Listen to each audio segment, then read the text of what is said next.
En el vasto escenario de la existencia, donde el bien y el mal libran una contienda incesante, existe un tema que paradójicamente a menudo se aborda con reticencia dentro de ciertos círculos espirituales. Nos referimos a la confrontación con las potencias oscuras, con aquello que se conoce como hechicería. Es sorprendente cómo en algunas facciones de la fe se ha gestado la creencia de que aludir a la acción de las tinieblas equivale a otorgarles reconocimiento o, peor aún, a cederles algún tipo de dominio. Por otra parte, nos encontramos con corrientes que, en su fervor por lo místico y lo sobrenatural, perciben la influencia maligna en cada sombra, en cada suceso cotidiano, cayendo quizás en un exceso de interpretación.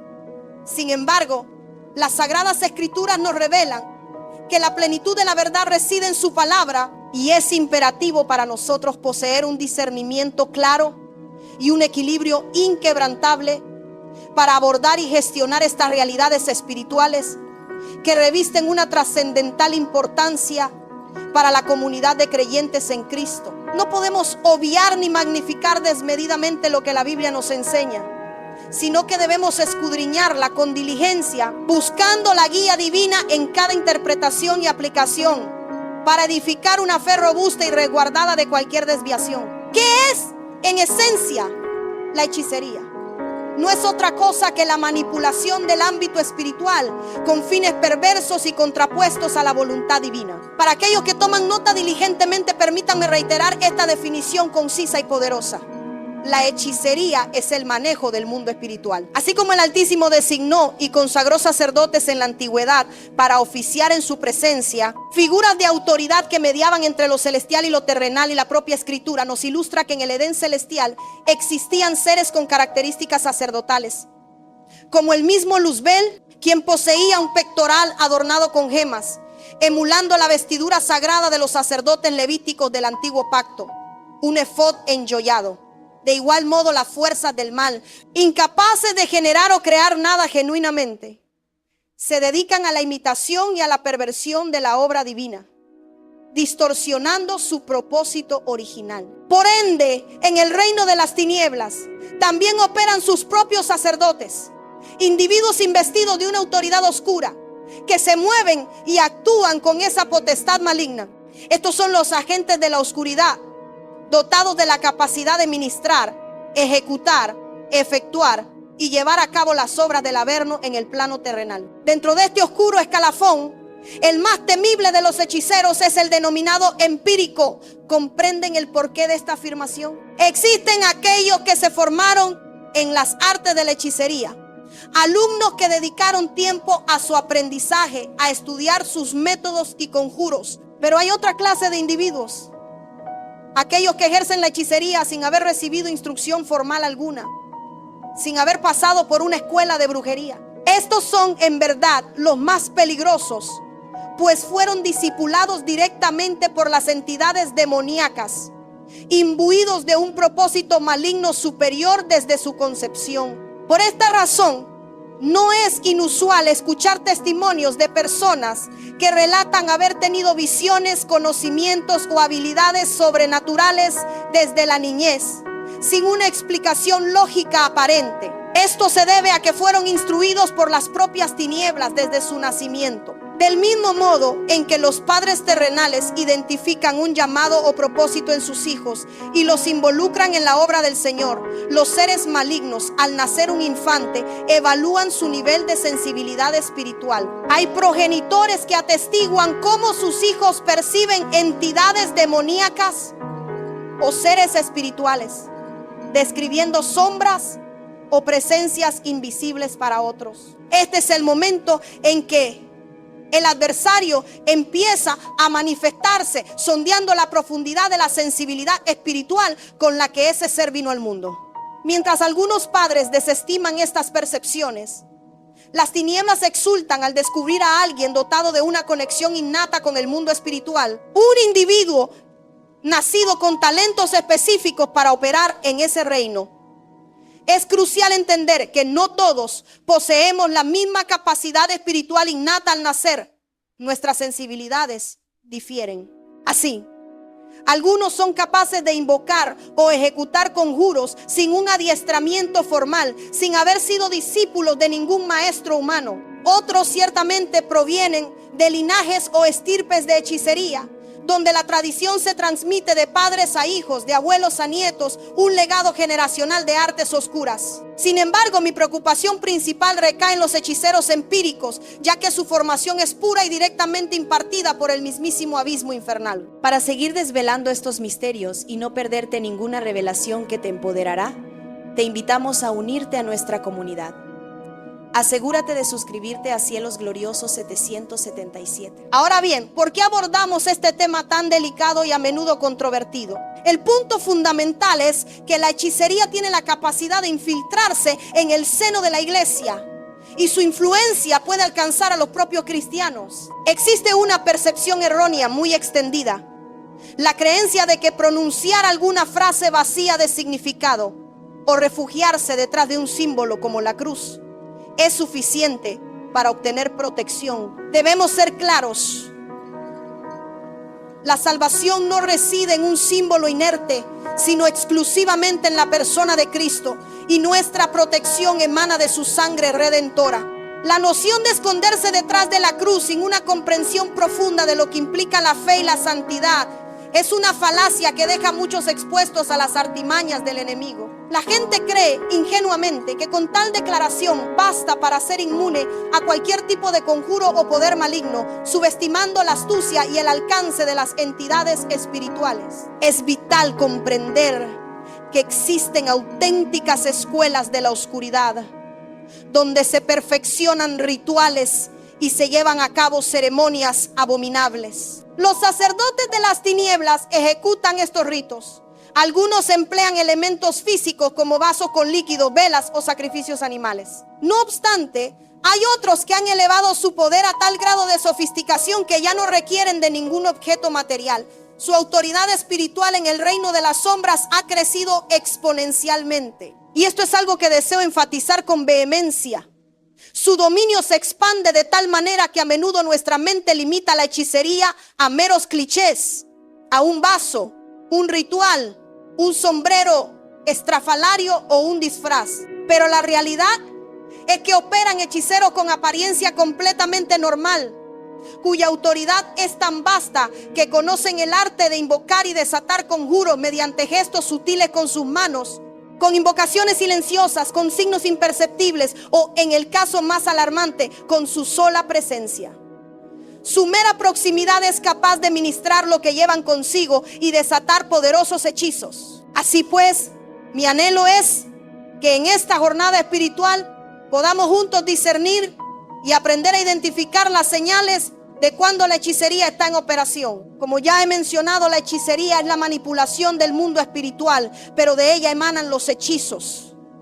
¿Y qué es entonces un hechizo? Un hechizo es todo acto o acción cuya finalidad es transformar o alterar la realidad existente, empleando para ello métodos y poderes del reino de las tinieblas. Es imperativo que grabemos esta definición en nuestra mente, pues la retomaremos. El propósito último de la hechicería es sembrar la confusión en la realidad, distorsionar, tergiversar, trastocar y desordenar el panorama de lo que es verdadero. Creo que todos conocemos el origen primordial de la hechicería, pero me gustaría dirigir nuestra atención a la dualidad que nos presentan las Escrituras.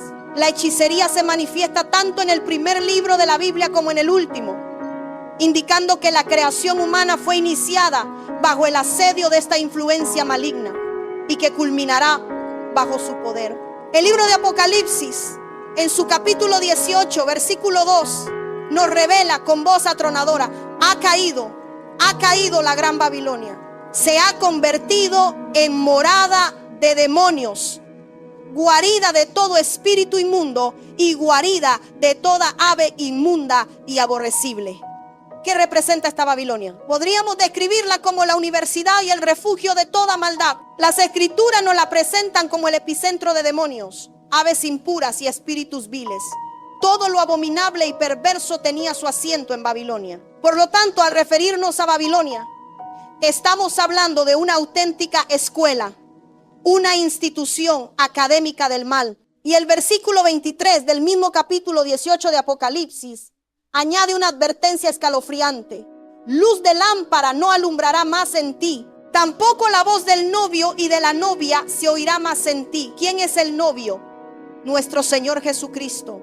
Y la novia, la iglesia. Esta profecía apunta a un tiempo en que la luz de la lámpara, el Espíritu Santo, el fuego que nos enciende, ya no brillará. Y la presencia del novio y la novia, es decir, la iglesia, habrá sido removida en el rapto. Pero luego la escritura concluye con una afirmación impactante. Porque tus mercaderes eran los grandes de la tierra, y todas las naciones fueron engañadas por tus hechicerías. Esta última frase nos confronta con la magnitud del poder de la hechicería. Su alcance es tan vasto que puede subyugar naciones enteras, influir en reinos, manipular gobiernos e incluso aniquilar imperios. Este poder no se restringe a lo individual, sino que se proyecta sobre estructuras colectivas y masivas. Si esta enseñanza resuena contigo y deseas profundizar en el conocimiento que te prepara para la batalla espiritual, te animamos a suscribirte a Cielos Gloriosos 777 y activar las notificaciones para no perderte contenido tan vital. Regresemos ahora al principio, al Génesis, para sentar las bases de esta profunda verdad espiritual. Génesis 3:6 declara: cuando la mujer vio que el árbol era bueno para comer y que era agradable a los ojos y que el árbol era deseable para alcanzar sabiduría, tomó de su fruto y comió, y dio también a su marido que estaba con ella, y él comió. Para nadie es un misterio la narración que acabo de leer. Es el relato primigenio de Adán y Eva en el Edén, un paraíso donde lo poseían todo en plenitud.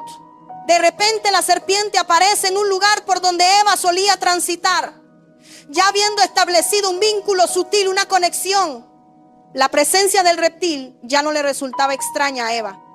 No lo reprendió ni se alejó de él, sino que lo consideraba algo común, parte del paisaje. Observemos con atención cómo operan las fuerzas de las tinieblas. Se acercan y se transforman en una figura amigable, en un compañero, para poder infiltrarse en nuestro círculo más íntimo y estrecho. Eva, al ver a la serpiente, entabló un diálogo con ella, no la identificó como un adversario, lo que implica que en ocasiones previas ya habían conversado, forjando un lazo de familiaridad. La serpiente inició un interrogatorio, pero hay un detalle que captura mi atención de sobremanera. Y es que, como enseñamos al inicio, un hechizo tiene por objeto distorsionar la realidad.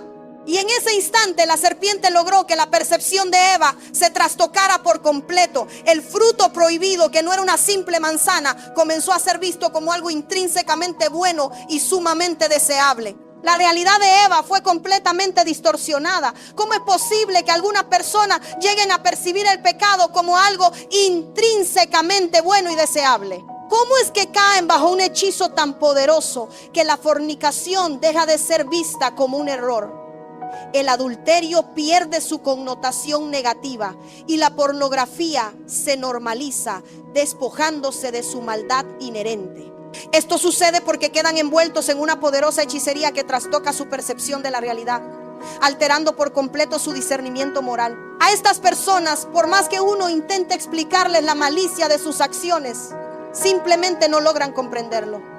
Una de las vías de entrada más comunes para un hechizo es la seducción. Todo conjuro se inicia a través de la seducción.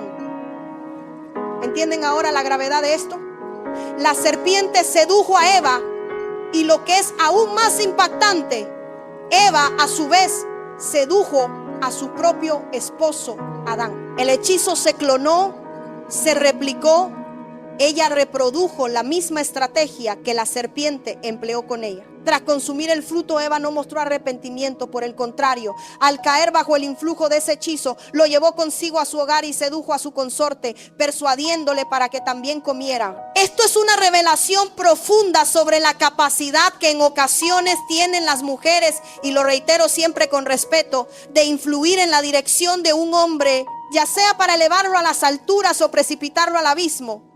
para acercarlo a la divinidad o alejarlo de ella, para forjar al mejor o al peor de los hombres. Esta inherente capacidad le fue otorgada por el Creador, y Eva, en su estado de hechizo, introdujo esa influencia maligna en su propio hogar. Tal fue la magnitud de este encantamiento que a partir de ese momento comenzó a desarrollarse una auténtica escuela de las tinieblas.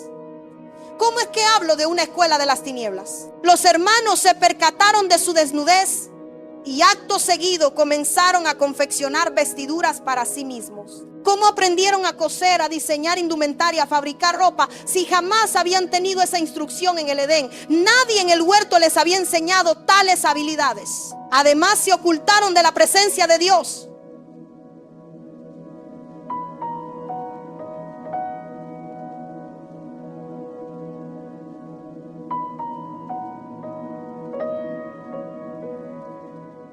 La voz divina, antes motivo de gozo y comunión, ahora le resultaba desagradable. Todo lo justificaban con temor.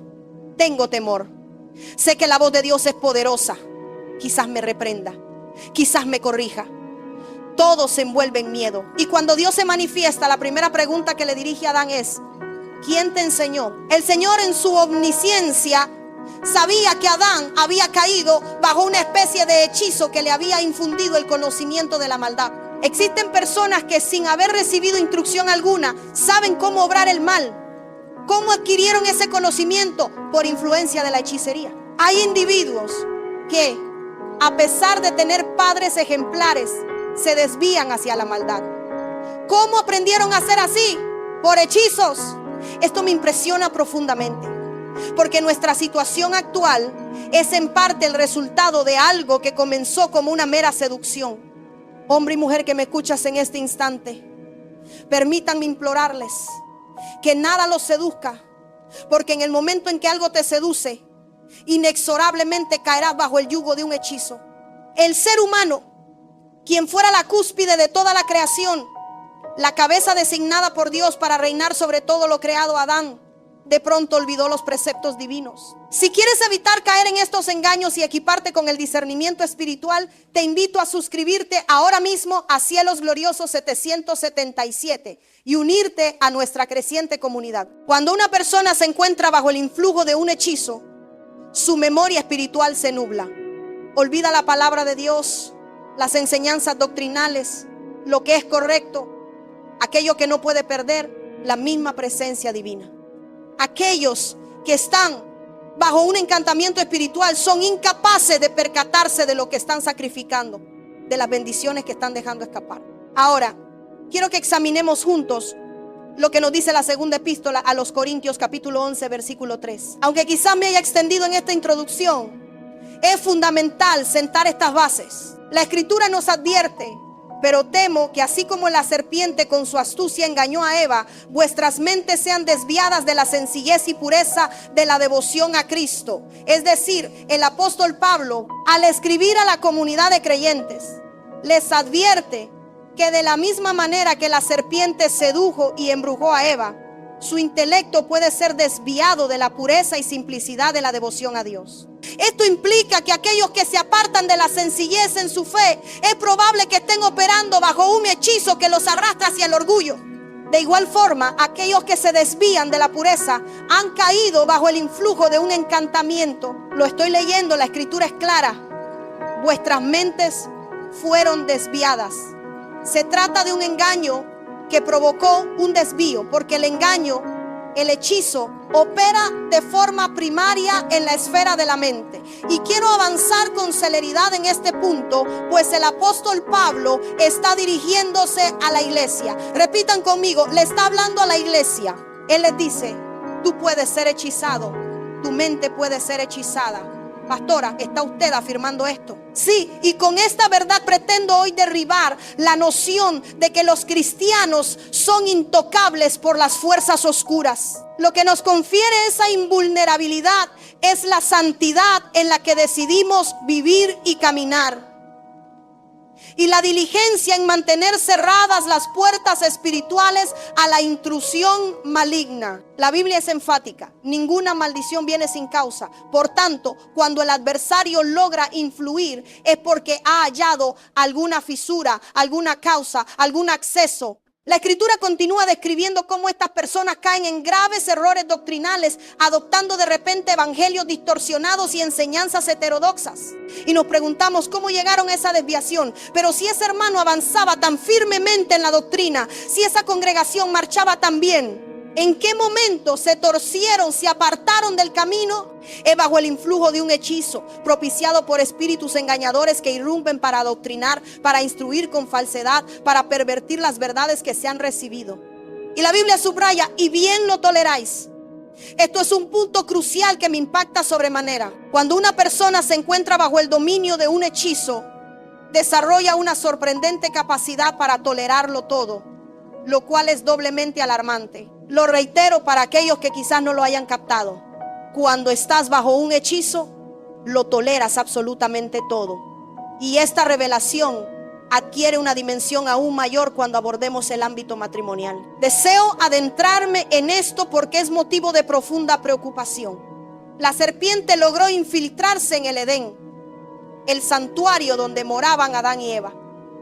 Luego observamos en 2 Corintios cómo esta operación maligna comenzó a gestarse incluso dentro de la naciente iglesia. Pero ahora leamos con suma atención lo que nos revela 2 Crónicas 33:6, pues nos habla de la infiltración de la hechicería en el gobierno, incluso en el gobierno de la iglesia. Hizo pasar por el fuego a sus hijos en el valle de Ben-Hinnom. Practicó la hechicería, usó la adivinación, practicó la brujería y trató con médiums y espiritistas. Hizo mucho mal ante los ojos del Señor, provocándole a ira. Estamos leyendo acerca de Manasés, el rey de Israel, la cabeza del pueblo de Dios, el líder de la nación, escogida por el Altísimo. Involucionó de tal manera que se entregó por completo a la hechicería, a la adivinación, a la brujería, y mantuvo tratos con médiums y espiritistas. Esta era la máxima autoridad de la nación de Dios. Si esta verdad te está confrontando y te impulsa a buscar más luz, suscríbete a Cielo Glorioso 777 y únete a nuestra comunidad que se capacita para la guerra espiritual. Entonces, ¿por qué les estoy alertando de esta manera? No es para sembrar pánico, sino para revelarles a dónde nos conduce esta reflexión. En los gobiernos eclesiásticos, en las esferas de liderazgo de la iglesia, es posible que la brujería se infiltre. Hay pastores que sin percatarse de ello caen en un hechizo, presa de espíritus sutiles que se levantan en la congregación, declarando ser profetas, cuando en realidad son instrumentos de espíritus engañadores. Estos individuos se convierten en el oráculo personal del pastor, de tal modo que el líder espiritual ya no toma decisiones sin la aprobación de esa profeta, sin que ella determine la voluntad divina. Se establece la expectativa de esperar lo que diga la profeta, lo que ella hable. Pero si tú eres la cabeza, tú debes ejercer tu propia autoridad y discernimiento. De esta manera, la cabeza de una iglesia, de un gobierno eclesiástico, puede caer bajo el dominio de la hechicería y la brujería. Esto es verdaderamente alarmante, pues herramientas espirituales legítimas pueden ser pervertidas por las tinieblas. Permítanme ilustrarlo con un ejemplo. ¿Recuerdan aquellos hermanos que nos escribieron desde Cuba, quienes asistieron a un retiro, creo que en Puerto Rico, donde se les instruyó a pedir unción al candelabro?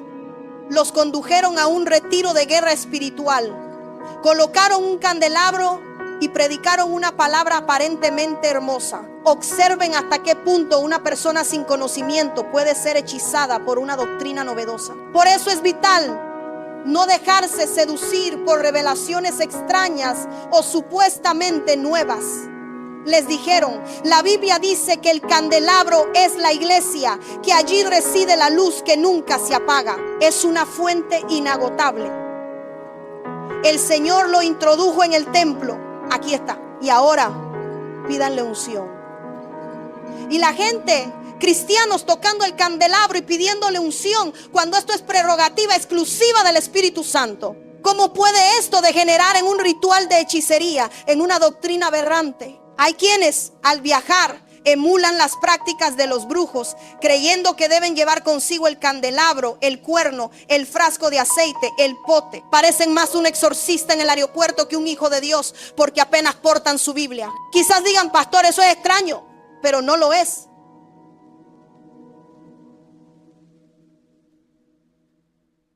Conocí a una hermana que me confesó: yo viajo a todos mis retiros con una maleta de 25 libras. La facturo porque me llevo el altar. Yo me pregunté, ¿se llevará las 12 piedras del Jordán? Y cuando le consulté me respondió, no, pastora, me llevo esto, me llevo aquello. Me quedé perpleja. Dios no necesita de un vehículo físico para tocar o ministrar. No podemos convertir un rema, una revelación o palabra momentánea de Dios, en doctrina. Permítanme explicarles. Puede que en un momento particular, bajo la guía de un rema, Dios te inste a ungirte con aceite. Pero Dios no te dirá cada día que te empanices de aceite, porque el rema no es una doctrina universal. Amén. Un rema es una manifestación puntual, un acto profético que surge en un instante preciso. Pero no podemos convertir nuestra vida en una sucesión constante de actos proféticos, porque al hacerlo estamos transformando el rema en doctrina. ¿Cuántas veces Eliseo tomó un arco y dijo, tensa, golpea y da una sola vez? No lo hizo más. Eliseo no convirtió sus actos proféticos en una norma doctrinal. El rema de un momento no puede ser una doctrina. Lo que sucede a menudo es que hay personas que están enseñando sus remas personales como si fueran doctrinas universales. Hay quienes enseñan que esto me funcionó un día y ahora lo voy a instituir como doctrina. Un día empujé a alguien y Dios lo sanó. Por lo tanto, a partir de ahora hay que empujar a todo el mundo. No. Ese fue el rema de un instante, el respaldo divino para una ocasión particular, pero no lo conviertas en doctrina. Así que cuando uno convierte los remas en doctrinas, se corre el riesgo, y un gran riesgo, de caer bajo la influencia de hechizos. Incluso me da temor predicar esto, de que se malinterprete y se piense que estoy sugiriendo que la vida espiritual es complicada. Hay quienes ya no dependen del Espíritu Santo, lo han sustituido por remas que han sido elevados a la categoría de doctrinas. Hay un problema, golpea 7 veces. Hermanos, hay personas cuyos cuartos parecen una tienda esotérica, un pawn shop espiritual, arcos, flechas, espadas, varas, cuernos, aceites, candelabros, bandejas, pan, vino, un tarro de aceite, un tarro de vino, un tarro de leche. Un momento. Tierra de Israel, agua del Jordán, aceite de oliva, número 1. Esperen. Dios no necesita de nada de eso. Lo único que usted y yo necesitamos es la presencia continua e inagotable del Espíritu Santo en nuestras vidas. Ese río que fluye sin cesar y nunca se estanca. Si deseas que tu vida fluya en la unción del Espíritu Santo y no en el ritualismo, te invitamos a suscribirte a Cielos Gloriosos 777. Así pues, en no pocas ocasiones, la hechicería, la adivinación y la brujería logran infiltrarse en el interior de la iglesia. Hay creyentes que consultan más a un supuesto profeta que al propio Espíritu Santo, y de esta manera, sin quererlo, terminan convirtiendo a hermanos con dones genuinos en mediums o espiritistas. Pues el individuo dotado de discernimiento se siente presionado a entregar una palabra al siervo, al líder. No, usted no está comprometido con nadie. Si la palabra proviene de Dios, désela. Y si no, no la dé. Qué liberador es poder decir, no tengo nada para ofrecerte en este momento. Qué hermoso es poder aconsejar. Tráncate en oración y busca la voz de Dios directamente. Qué edificante es poder expresar, a mí Dios no me ha confirmado lo que tú me dices. Qué valioso es poder decirle a alguien, recibo tu palabra, pero ahora esperaré que Dios me la confirme. Porque la profecía no tiene como propósito dictar dirección. Su función primordial es brindar confirmación de aquello que Dios ya ha hablado a tu vida. Así que cuando el Señor te habla, la profecía viene para corroborar, no para dirigir. Pues la dirección de nuestra vida emana directamente del Espíritu Santo. Por lo tanto, hermanos, cuidado, porque Manasés era un rey, una autoridad, y acabó siendo seducido por la brujería. Y es que seduce. Perdónenme, aquí ustedes no serán seducidos por nada. Pero si yo tuviera una esfera de humo, no una bola, sino un dispositivo que emite humo con efectos especiales y manipuláramos las luces. Qué atractivo, qué seductor sería si añadiéramos algunos sonidos hipnóticos en registros que alteraran nuestra percepción auditiva, no como el zumbido de un mosquito, sino frecuencias que inducen al trance. Podríamos caer en la hipnosis. Así que cuidado, porque estas prácticas pueden colarse en la iglesia. Ya lo hemos enseñado en la serie sobre el espíritu de Atalía y el espíritu de Grecia, donde abordamos 5 espíritus que se manifiestan en la era moderna dentro de la iglesia. Y hablábamos de la escenografía, de todo este auge del teatro, de cuando el altar se convierte en un escenario.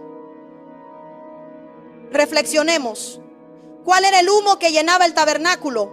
El del incienso. ¿Y qué representaba el incienso? Hoy lo cantamos, es adoración. El humo es una manifestación de adoración. La fragancia es una ofrenda de adoración.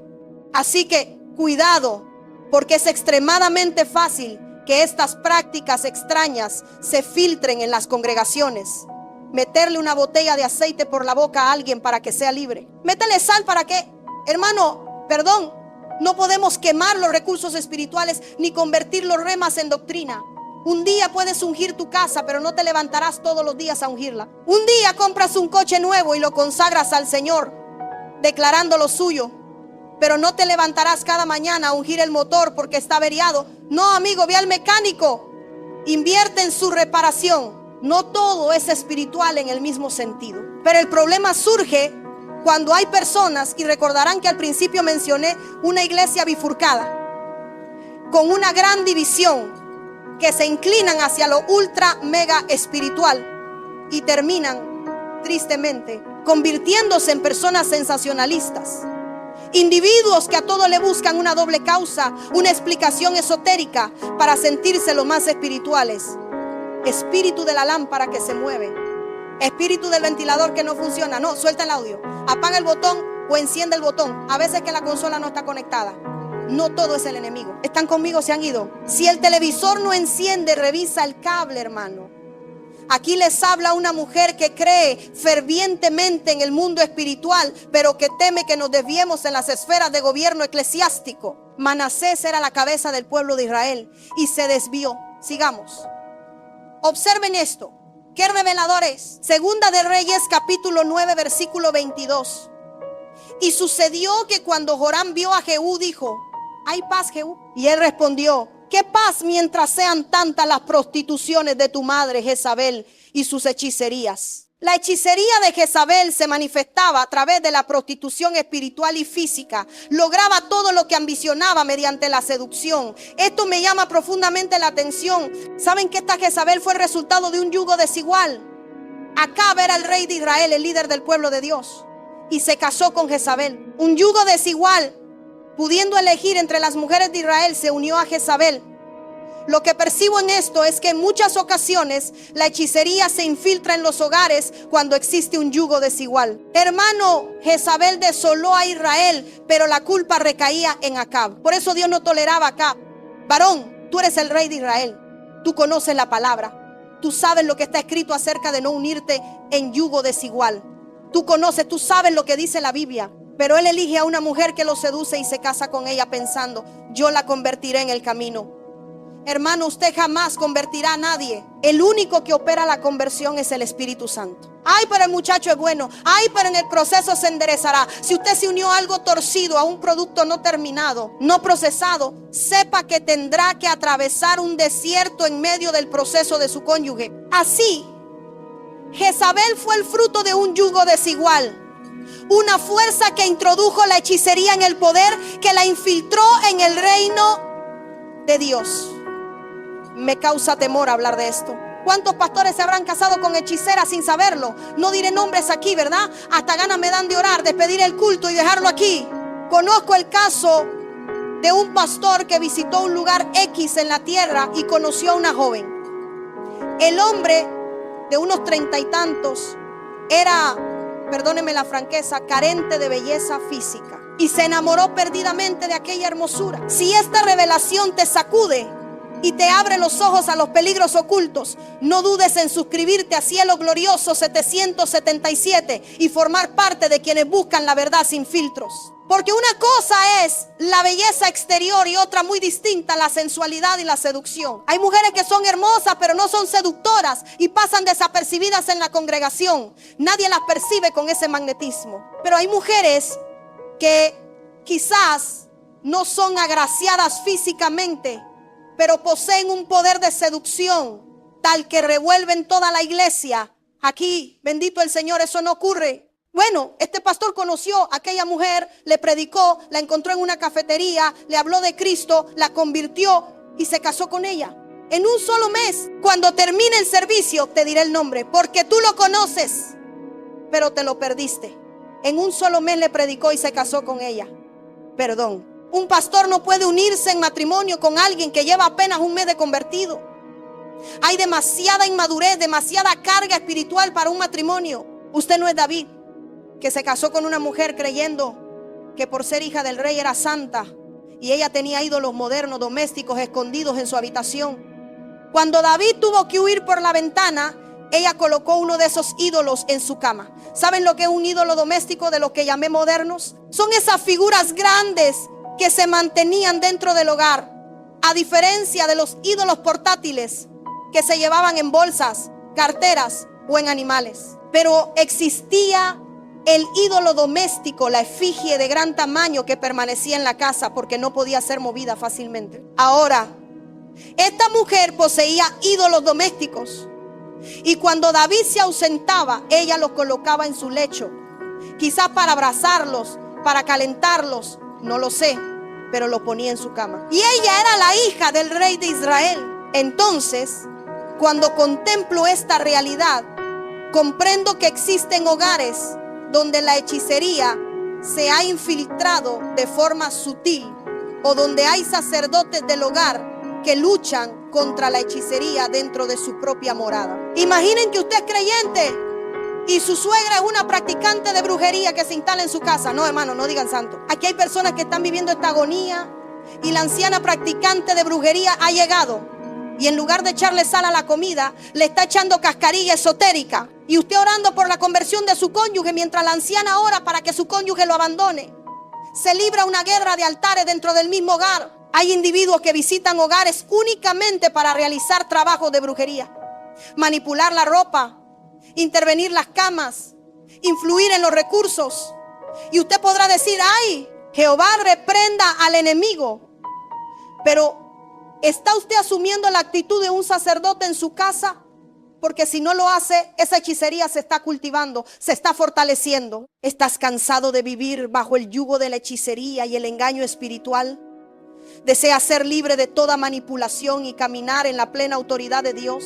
En este mensaje hemos desvelado cómo las tinieblas operan para trastocar tu realidad, seducir tu mente e infiltrarse incluso en los lugares más sagrados. No te quedes atrapado en la confusión. Es tiempo de discernir y actuar para equiparte con el conocimiento y la unción que te permitirán derrotar todo poder del infierno y vivir una vida de victoria. No te puedes perder ninguna de nuestras poderosas revelaciones. Suscríbete ahora mismo a Cielo Glorioso 777, activa las notificaciones y prepárate para transformar tu vida. Nos vemos en el próximo video.